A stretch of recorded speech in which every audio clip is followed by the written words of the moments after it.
नमस्कार, मी अतिशय स्वागत आहे तुमचं अलिबाग मूड मतदारसंघातील बातम्या विशेष कार्यक्रमामध्ये। आज आपल्यासोबत आमदार महेंद्र दळवी साहेब अलिबाग मूड मतदारसंघाचे आमदार आहेत। दळवी साहेब, सगळ्यात महत्त्वाचा प्रश्न म्हणजे मी आत्ताच रामराजवरून माझ्या गावावरून इथे येत होतो आणि तुम्हाला चांगल्या पद्धतीने माहिती आहे की अलिबाग रोड रस्त्याचं काम हे गेल्या वर्षी चालू झालं होतं आणि ते मला वाटतंय आप्पांच्या जिथं थांबलं, सिमेंट कॉन्क्रीटचा रस्ता होता आणि त्याच्यानंतर पावसाळा संपला, आता फेब्रुवारी महिना आलेला आहे तरी सुद्धा एका साईडचं त्यांनी कॉन्क्रीटीकरण केलेलं आहे, एका साईडचं कॉन्क्रीटीकरण अजूनपर्यंत त्यांनी बोठी लावलेलं नाही। त्याच्यामुळे तिथे फक्त माती टाकून ठेवलेली आहे। कार्यकारी अभियंता सुखदेवे हे असताना सुद्धा ते कधी तिथे लक्षही घालत नाही, त्याच्यामुळे नागरिकांचे एवढे हाल होतात। माझ्याकडे काही तक्रार आल्या का या संदर्भात तुम्ही तुमच्या चॅनलच्या माध्यमातून तो आवाज लोकप्रतिनिधींकडे पोहोचवावा, तर त्या दृष्टिकोनातून हे काम जे काही सिमेंट कॉन्क्रीटचं आहे ते चालू करण्यासाठी एवढा विलंब का होत आहे? एक तर तुम्ही चुकीची माहिती देत आहे। ते काम खारापटी ते बेलकडा म्हणजे अलिबाग असं ते काम आहे ह्युमॅनिटीमधलं। आता या विषयीचे अनेक पत्रकार परिषद, अनेक चर्चा, आरोप प्रत्युत्तर झाले।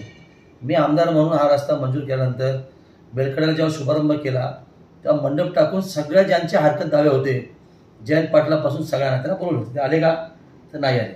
आत्ता जिथे कॉन्क्रीट पॅच आहे ते पॅच सोडून बाकीचे इतर काम अतिशय जलदगतीने चालू आहे। आपण खारापटीपासून बघितलं तिकडनं परिपूर्ण साईडपट्टीचं काम किंवा आता शिफ्टिंगचं काम पण येईल, पोल शिफ्टिंग आणि झाडं शिफ्टिंग आहेत काही ठिकाणी, विशेषतः आप्पांच्या त्या उसर परिसरामध्ये। तुमच्या तो जो पॅच आहे समोरचा पलीकडचा, आपण जो उसर सांगतो तिथे माती टाकली आहे त्या जुने, पण परिपूर्ण कॉन्क्रीट असल्यामुळे वन टाइम ते कॉन्क्रीट होईल। त्यांनी आता असं केलं आहे की तिकडनं सुरू केलं आहे। आपण बघितलं असाल तर फणसापूर त्या भागामध्ये त्यांनी साईडपट्टीचं काम केलं किंवा उघड्यांचं कामं चालू आहेत। काम कुठेही बंद नाही आहे, उलट काम जलदगतीने सुरू आहे आणि अतिशय सुंदररित्या काम सुरू आहे। जो लोकांना शब्द दिला तो परिपूर्ण पाळण्याची ताकद आमच्यामध्ये निश्चित कुठेही डिले होत नाही। लोकांमध्ये काय चर्चा आहे याला काय हे नाही आहे, काम चालू आहे ना आणि योग्य काम चालू आहे, क्वालिटी वर्क चालू आहे। कुठेही त्याच्यामध्ये लोकांना हरकत घ्यावी किंवा आयटी आली असं कुठलंही काम होत नाही आहे। काम अतिशय सुंदररित्या आणि जलदगतीने होते। पुढील प्रश्नाकडे आपण जाऊया की सध्या अलिबाग मूड मतदारसंघामध्ये मटका नावाचा जो जुगार आहे तो राजरोसपणे चालू आहे। त्या संदर्भात मी भारतीय जनता पार्टीचे सरचिटणीस महेश मोहिते यांच्या माध्यमातून SP सुद्धा भेटलेलो आहे, त्यांच्या कानावरती गोष्ट टाकलेल्या आहेत, त्यांना लिस्ट दिलेली आहे, तरी सुद्धा मटका व्यवसाय हा बंद होत नाही। त्यांच्यावर फक्त केसेस केल्या जातात, परंतु मटका हा व्यवसाय अलिबागमध्ये बंद होत नसल्या कारणाने आमदार साहेब छोटी मुलांपासून ते सगळीकडेच हा मटक्या नावाचा जुगार याच्या व्यतिरिक्त मोबाईलमध्ये त्यांच्या कुठल्याही चर्चा नसतात, कुठला आकडा लावायचा, काय आकडा लावायचा, ह्याच गोष्टी चालू आहेत।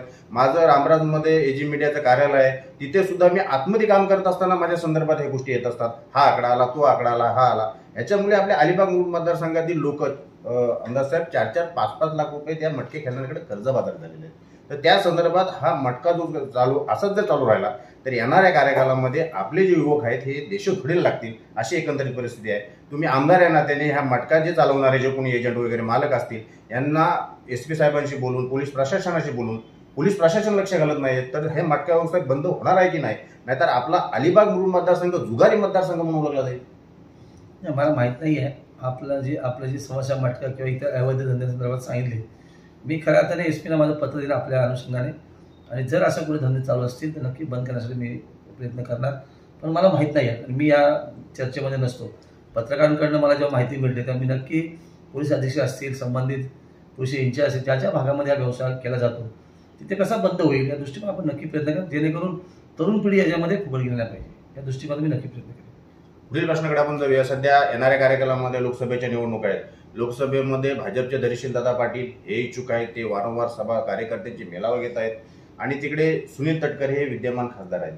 तर ह्या दृष्टिकोनातून तुमच्या मते नक्की सीट कोणाला जाईल, तुम्ही कोणाच्या पाठीमागे उभं राहणार आहेत किंवा शिंदे गट हा सुद्धा ह्या रेसमध्ये आहे का लोकसभेच्या? कारण की आनंद गीते हे इंडिया आघाडीकडून कन्फर्म उमेदवार झालेले आहेत, भाजप आणि शिंदे गट आणि धैर्यशील दादा पाटील हे असे उमेदवार असू शकतात, परंतु इकडे तटकरे सुद्धा स्टँडिंग आमदार आहेत। आताच मला वाटते मागे एक कुठली तरी कुस्तीच्या कुठल्या सामन्याच्या दृष्टिकोनातून तुम्ही एकत्र आला होता तटकरे साहेब वगैरे, त्यावेळेला नक्की उमेदवार कोण असेल? आमची महायुती असल्यामुळे भारतीय जनता पार्टी, शिवसेना, RPI, राष्ट्रवादी काँग्रेस असे एकंदर 13 पक्षांची आमची महायुती असल्यामुळे आज रायगड जिल्ह्यामध्ये सिटिंग खासदार म्हणून तटकरे आहेत। त्यामुळे ही उमेदवारी तत्काळच लढते, त्याच्यामध्ये कुठेही शंकाचं कारण नाही आहे. आता BJPचे मेळाव्यामधले जे वरिष्ठ नेते चर्चा करतात, खरं ही चुकीची चर्चा आहे. अशा वरिष्ठ नेत्याने अशा पद्धतीची भाष्य करू नये, कारण आज महायुतीमध्ये वरिष्ठ लेवलला या संदर्भातली चर्चा आहे आणि सीट वाटपाचं अजूनही निश्चित झालेलं नाही आहे. पण सिटिंग असल्या कारणाने हाच उद्या फॉर्म्युला त्यांनी विधानसभेत लावला तर उद्या ते सांगतील महेंद्र ठिकाणी आम्हाला लढायचं आहे, असं होत नाही आहे. जिथे सिटिंग खासदार ज्या ज्या पक्षाचा आहे अलायन्समध्ये त्या पक्षाला आणि त्याच खासदारांना किंवा जर बदल करायचा असेल तर त्यावर राष्ट्रवादी ठरवेल. पण आज भारतीय जनता पार्टी किंवा शिंदेगड शिवसेना असे बोलणं हे उचित नाही आहे, हा प्रोटोकॉल पण नाही आहे. आता उत्साहाने ते बोलत आहेत किंवा त्यांची वरिष्ठ काय कमिटमेंट असेल गोष्ट वेगळी आहे. पण तटकरे साहेब आहेत आणि तटकरे साहेबांकडे जनाधार असल्यामुळे निवडून याची कॅपॅसिटी पण त्यांची आहे, कार्यक्षमता आहे, जनमानसामध्ये त्यांचं नाव आहे आणि खऱ्या अर्थाने तेच उमेदवार होऊ शकतात. त्याच्यामुळे प्रतिस्पर्धी कोण आहे ही चर्चा करण्यापेक्षा आपल्या महायुतीचा उमेदवार कोण असावा, तटकरे असावा.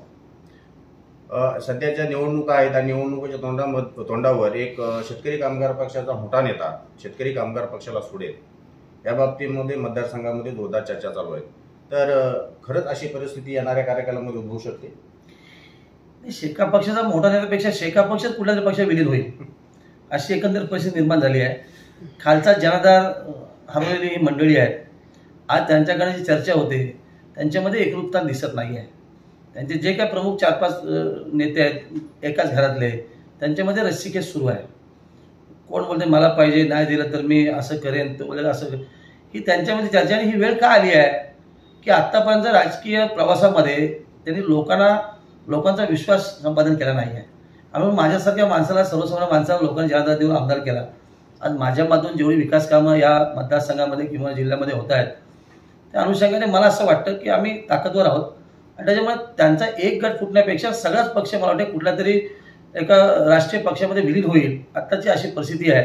आता बोलण्यासाठी ते काही मांडतात पण ताकद हरवलेले नेते आहेत ते, त्याच्यामुळे त्यांचे याच्यावर लक्ष न देणं योग्य आहे आणि ते आम्हाला कॉम्पिटेटर पण होऊ शकत नाही.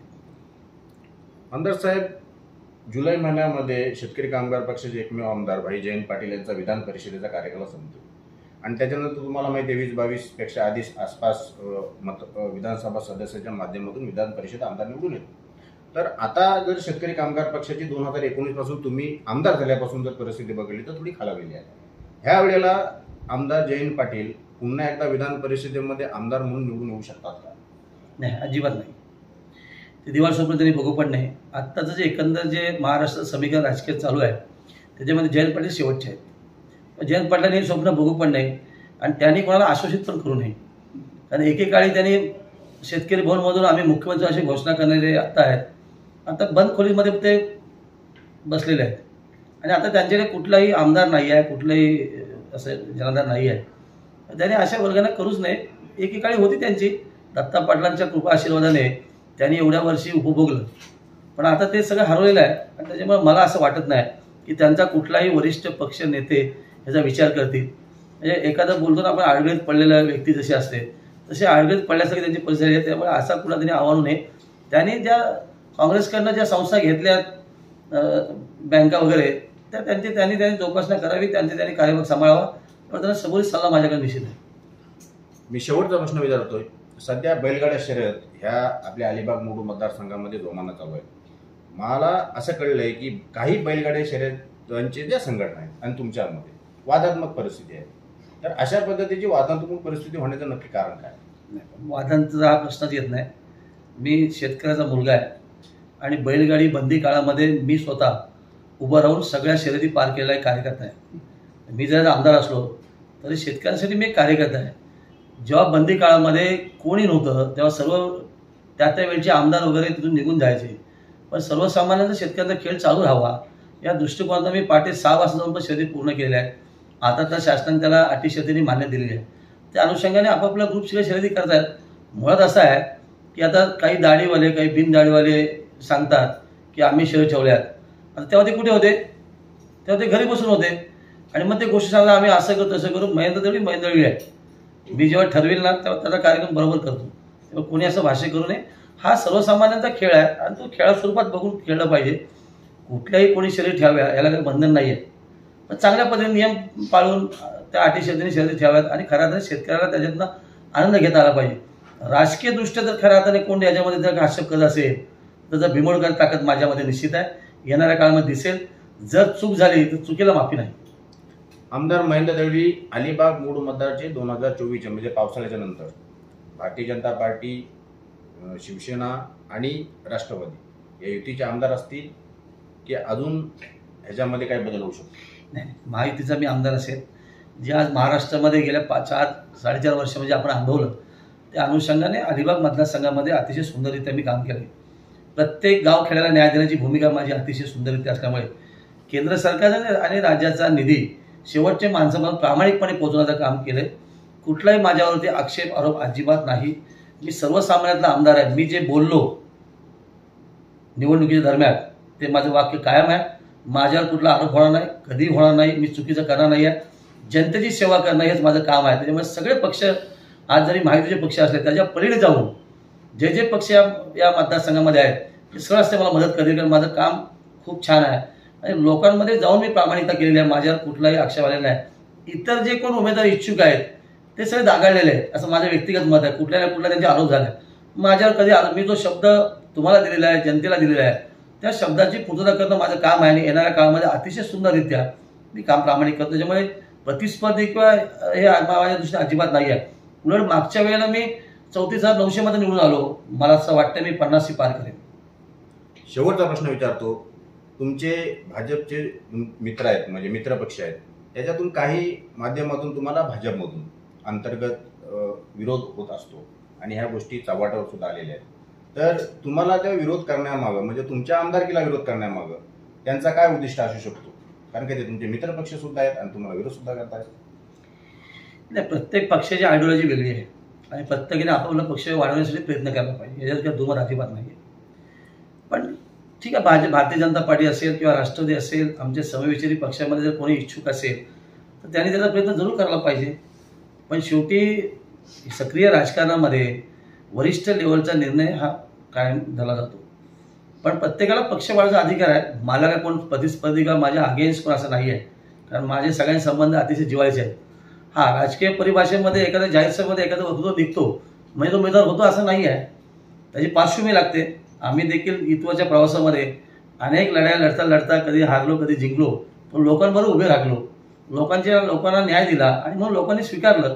त्यामुळे आत्ताचं माझ्या मागच्या कोविड काळानंतर देखील जे आता काम आहे ते आपणही सांगू शकता. जो आता प्रत्येक तालुक्यातील रस्ते असतील, लाईट्स असतील, पाणी सुविधा असेल, जे जीवनावश्यक गोष्ट आहेत त्या गोष्टी पूर्ण करण्याचं मी प्रामाणिक काम केलं आहे.